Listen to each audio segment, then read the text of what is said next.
See, everybody is hype about the iPhone 17, but I'm not upgrading. See, if you're an entrepreneur or even a reseller, you might want to rethink it too. Now, let's be very clear. There's always hype around iPhones. And of course, the iPhone would drop when I'm out of town. But one thing I would say is the iPhone 17, 16, 14, 15, all of these phones and all of their predecessors are always bare minimum. And that seems to always be the trending theme with Apple. Now, you're talking to somebody that has been selling iPhones since the iPhone 5Cs, even the SE, iPhone 6, 7. You know, I am somebody that knows a little bit about the value, obviously, with phones. I mean, I flipped them, but I also know the cost. I've went to distributors that created clone phones that look similar to iPhones, and I'll tell you, the cost is down. Okay, I once went, and this is years back, I went to a distributor and he was overseas and he replicated the iPhone. Now, it didn't have the iPhone software, of course, but it had the little fake Android software in it. But he was telling me how it cost him less than $20 to make it. Now, obviously, these iPhones aren't as expensive as we may think, but the presentations, the simplicity, the minimalistic approach does make it have a luxury feel. But what about the specs and what about exactly what's in these phones? Let's talk about the features. Now, let's first talk about the iPhone 17 model. Now, this wasn't a shocker and it definitely did not impress me at all. Now, one thing that I was able to see is a bunch of features that were hyped, or you could say they were built to have a different verbiage, make it sound different, but essentially do what we're already used to. Let's talk about ProMotion. Now, this is a 120 hertz upgrade, and it gives you smoother video playback. I get it, right? Now, is this something that's a game changer? No, but it is an improvement over the previous model. And again, the ProMotion feature or the ProMotion title makes it very sexy, right? It sounds better than just saying, hey, we upgraded the video quality within the iPhone 17. Instead, they put a title on it because it makes it sound more luxurious. But I'm not impressed. The 6.3-inch Super Retina HDR display is pretty good, right? That sounds cool. It sounds, again, sexy. It sounds like it's something that's a major upgrade, and it is. This is a bigger screen. It is a screen that is going to be smoother, brighter, more immersive, and I think that is a benefit. Now, was I impressed though? I think that this is what I expected from an upgraded model. And I think, again, when it comes to being stronger and less shatterproof and being able to be cracked, I think that all of these things are interesting, but the main selling point of this is it's brighter. Do I want to upgrade because the phone is brighter? Not really. You know, I kind of don't care about it being brighter, but I also see the fact that it is a bigger screen. This is a benefit, and this is something that did catch my eye. And again, this is something, if I'm going throughout my everyday experience, I would tell you I always get the Max series because I definitely love the fact that I can have a bigger screen.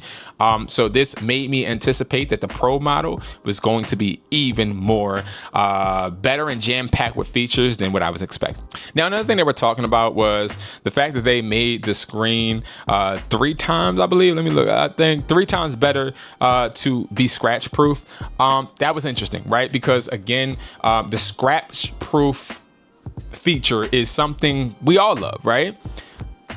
As somebody that repairs phones, I just let you know this up front. Apple always needs their phones to break. They do. But I will say that as the years have progressed, phones have got stronger, but I always put a tempered glass on mine regardless, usually of privacy. So this was good news, but again, not that impressive. And then they hopped into the A18 or the A19, I think. The A9, let me look at my notes. The A19 chip, and this was built with a bunch of terminologies and a bunch of specs that, again, nobody cares about. It's supposed to be faster, okay? That's it, right? It's faster, operates smoother, has a bigger and better GPU, CPU, and all of that, and that's great, right? But one thing I've really took from that was this phone is going to be able to perform better. That's what I expected. Now, they continue with a bunch of other little specs and information that I'd rather honestly not even talk about, because it includes things like the center stage front camera, which again, that is beneficial, especially for content creators. And that's one thing I do want to get into, just say out front. They were really triggering the fact that this generation is full of content creators. They really wanted to make sure that these phones were something that could assist us in a bunch of different ways. In the center stage, that was awesome, right? You have the action button, you have all of these other things that were minute, but also were beneficial to us. But where I think I got a little bit discouraged was I didn't see a bunch of innovation when it came to AI. Like, again, you might say this should be in the software. I get it, but it should be in the upgrades, the iOS enhancements. I get it, but it still was not something. I wanted an AI button. I wanted something that was going to really make my life easier as someone that uses AI on a frequent basis. And I just wasn't getting that with the iPhone 17 model. Now, the iPhone Air. Now, this was the 5.6 millimeter, the thinnest iPhone ever, I believe, right? Now, this is interesting because when they did put this up, I was intrigued because the first thing I thought was, oh, okay, this is going to be something new, something that's going to intrigue me, something that I've never seen or thought about before. This was going to be something awesome. Oh, and then I thought to myself, no, this is the same thing that they try to do with the iPhone 16 Plus, the iPhone 15 Plus, is they're trying to introduce another model, which they took those models out. They're trying to introduce another model that I guess conveys to another target market. I don't want the thinnest iPhone in the world. That's not really a selling point for me. Is it for you? Let me know in the comments below, because to me, it wasn't anything that I was, oh my God, it's the thinnest iPhone ever, right? Like, it wasn't that impressive. And again, it still will never be, right? Because just because a device is thin or thick, it doesn't matter to me. Like, I honestly don't really care. Like, the size is not something I want you to harp on too much, because I want the performance to be awesome, right? And it has the same thing that the iPhone 17 has, obviously, the front stage thing. And it also, I believe, has the 120 hertz. It has the 48 megapixel rear camera as well. Like, it has all of these things. If you're going to give, now, I really thought that they were going to introduce a model that like really was different, like was going to be something that captured, again, AI. Because again, you're going to hear me in this video talk a lot about how I wish there was AI more incorporated, because the AI aspect of the electronic field is missing, I feel. I don't think there's a bunch of products utilizing AI as much as I would like. I feel like they're holding back, which I'll get to it towards the end of the video. But again, this is something that starts, I think, at $999. Great price point. Okay. Great price point for the thinnest iPhone in the world, right? With the best camera in the world, with the best improvements in the world.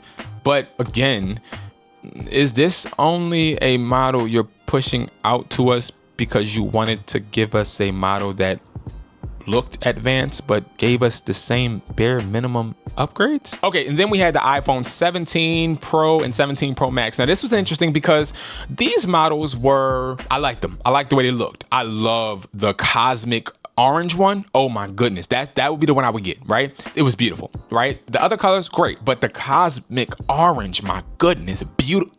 Chef's kiss, beautiful, right? They did not miss on that color. Awesome. But when it came to the aluminum body and them trying to make it seem as future changing or spectacular as they were, it's not a feature that I would jump up with joy because I have. It's not like they changed the material, so I just love it, right? This is, again, in my opinion, a bare minimum change. This is something that you could have changed without making a whole 10 to 15 minute. There is the aluminum body going out of the machine and us showing you us carving it with a little tool. Like, bro, you're trying to harp on a creative way you guys created it, just like you tried with the titanium and the aluminum and all. Like, just make the features jam-packed to the point to where they change my productivity in a positive way. I do not, now you may say, and I will gauge, I did get that it does help them when it comes to spreading the heat within the phone, which again, that's very, very important. I like that feature because there are times when, as a content creator, I'm using my phone doing multiple things. Phone is getting pretty hot. Great. I would believe it when I see it, but I believe it. I will say that Apple's really good at making a feature seem bigger than what it is. The vapor chamber cooling, that's what I'm talking about. I like that. Great. But can I ask you a question? Why is that not in the 17? Or is it? I don't think it's in the 17. And also, why isn't it in the Air? Now, let me explain why I'm asking that. Because if you mean to tell me that are these phones, the 17 and the Air, supposed to get hot or hotter? Why wouldn't that be just a standard feature? Those things really get to me because they have an 18 megapixel front camera, the center stage camera, and then they have 48 megapixel on the back. Great, right? Now, we already know iPhone is spectacular with their cameras, but seem to always miss when it comes to competing with Android. Now, I am an avid Apple user. I don't use Android at all anymore. I used to use both. But one thing I'll tell you, Apple will always win in the camera game when it comes to the best camera that you don't have to tweak. Now, Galaxy will always beat Apple with the best raw camera in general. Now, if you don't believe me, try it out yourself. If you have a Galaxy one and you know all the tweaks and you know how to do the ISOs and you know how to make that photo or that video pop using your own tricks, awesome. But Apple is more set up to be that just pick it up and go type of vibe. And I like that. But again, I think we're getting a little bit too old to keep having the only major update be the camera. Come on, bro. Do something different. And I know you guys are like, well, what you want them to do? Make a laser keyboard? Yes. What do you want them to do? Make the phone fly? Yes. What do you want them to do? Make their first folding phone? Excuse me. Yes. I'm fumbling over my words because I'm thinking to myself, bro, where's the flip phone? Where's the phone that flips out? Where is the innovation, bro? Where is the difference? And I get it. You guys want to be simplistic and minimalistic, but that stuff is not good enough, bro. That's not good enough. And I'll be honest with you guys. I'm sick and tired of dealing with the bare minimum. I'm tired of it. I'm sorry. And that's why I'm making this video. It's a rant, bro. And in conclusion, because I'm in the video here, the iPhone 17 and Pro Max were not good enough. Now, will I buy them? I would if I happen to go and come across one and try to flip one and just look at the cosmetic orange and it won't leave my hand, and I'll get it. But will I go out my way to actually get this device because it is so jam-packed? Absolutely not. One thing I did see that they were trying to do is they were trying to make it very, very convenient for content creators. The problem that I'm having though is I use a DJI Pocket 3.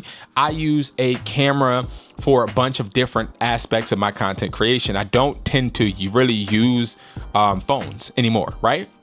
Now, yes, you're going to have content creators that are on TikTok that may use phones, but our cameras are good enough. You get what I'm saying? Like if you really wanted me to upgrade, right? Now, this is me being a salesman that I am.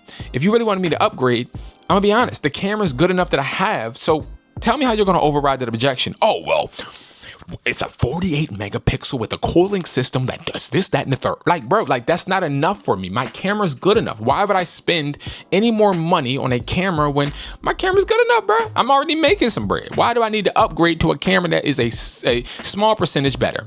And then they kill me with the 20%, 40%, 55% longer battery. Okay, it's gonna die it's gonna die eventually. It's going to die eventually, bro. You got the MagSafe chargers. Now they came out with the MagSafe charger, the thin one, and I'll probably make a video about that. I like that. But it's still bro, y'all got to stop giving us the bare minimum. That's all. Do I like them? I believe the iPhone 17 Pro Max, $1099. No, the 17 Pro, $1099. 17 Pro Max, what, $1,200? I think. Yeah, $1,200, and that's cool. But I want a flip phone. I want a phone that folds out. I want something crazy. I want something nice that I can use with my Apple software. Hopefully it comes. But that is my take on the phone, because a lot of people have been asking me. And again, I appreciate everybody that has watched. I love you guys. If I'm wrong, comment below. Let me know, man. If you guys have any insight that I could utilize, then maybe I got some things wrong. Let me know your opinions below. And if you're new, my name is Brandon Jones, and I specialize in helping you make an extra income stream. And also, I give you guys tips and tricks on reselling and phone flipping. Thank you guys so much for watching. I'll see you guys in the next one.